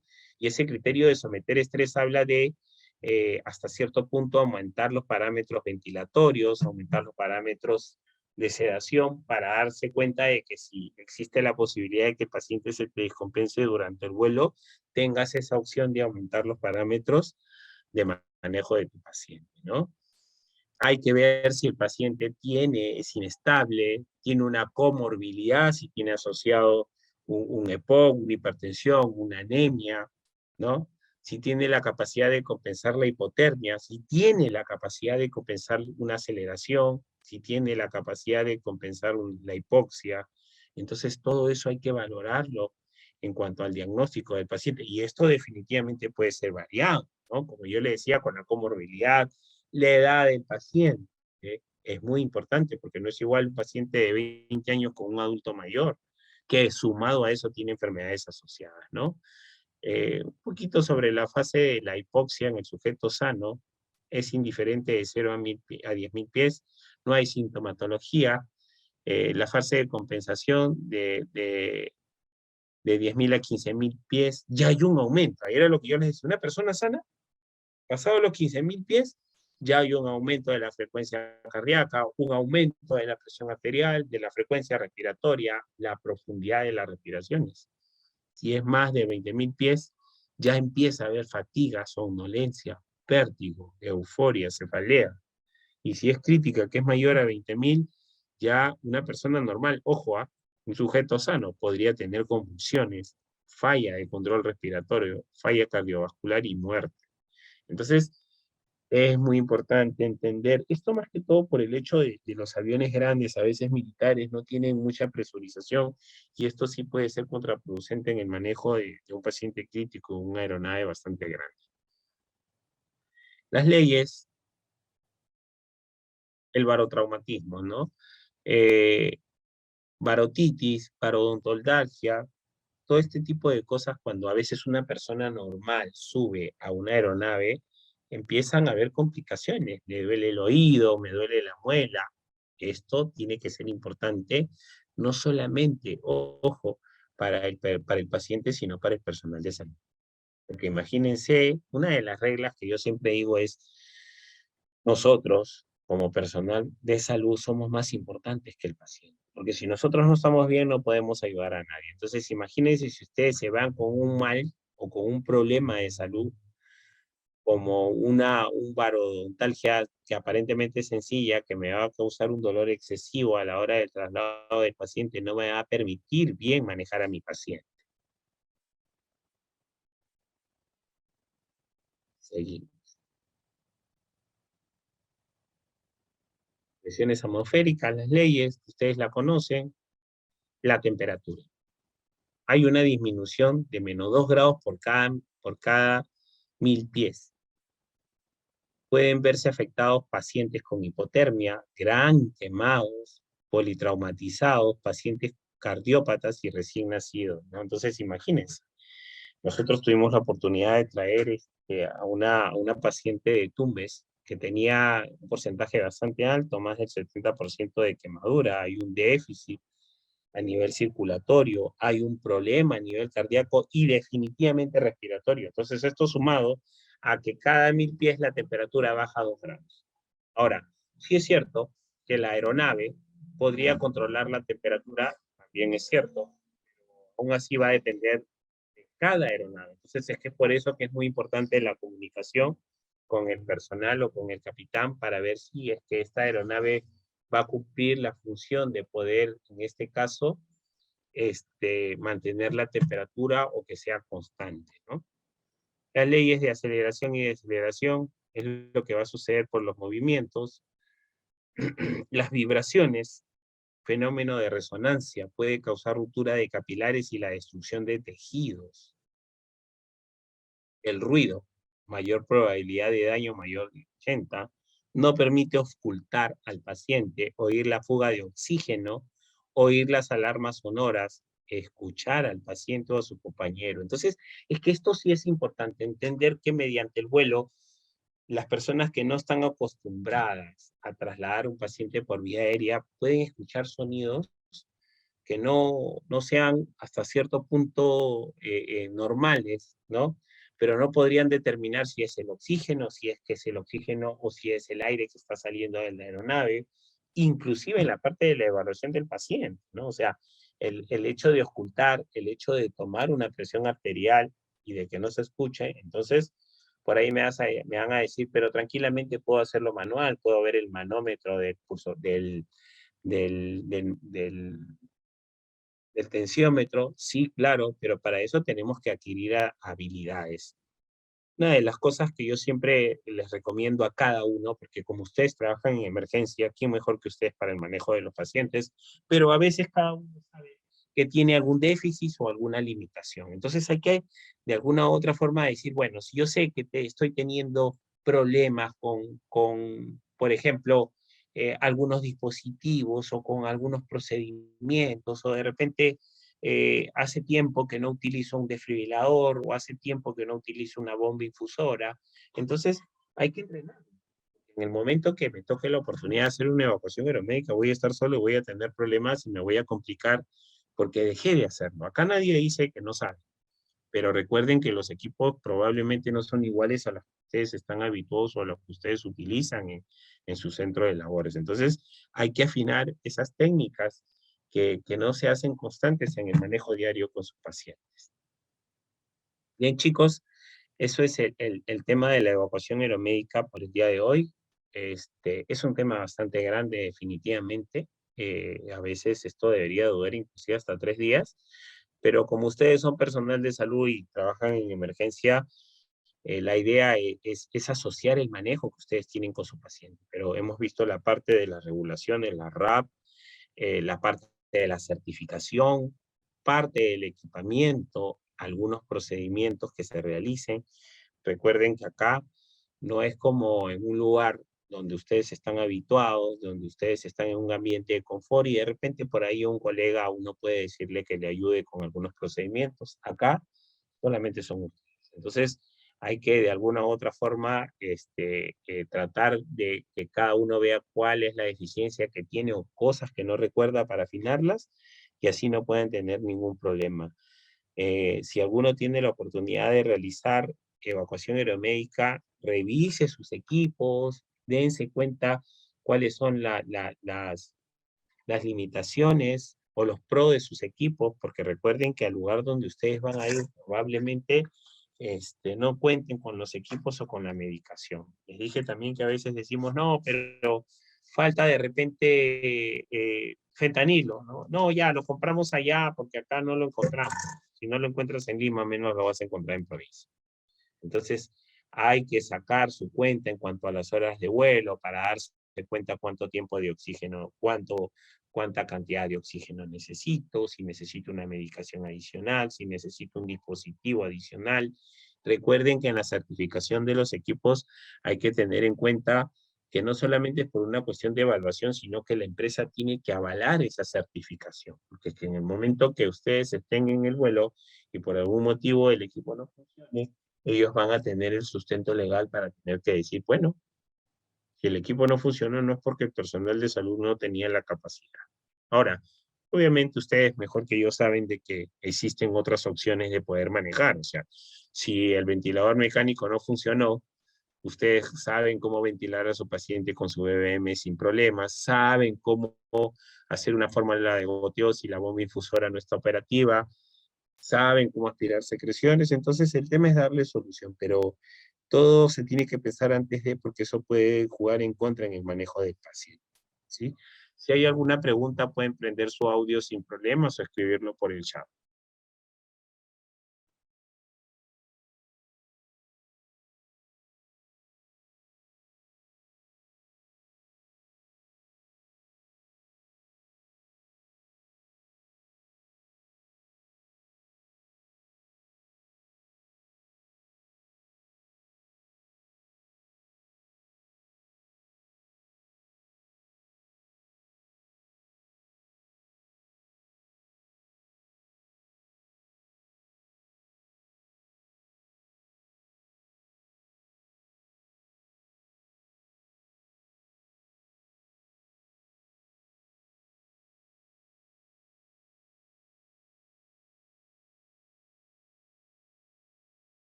Consultas, dudas que puedan tener. ¿Está todo claro?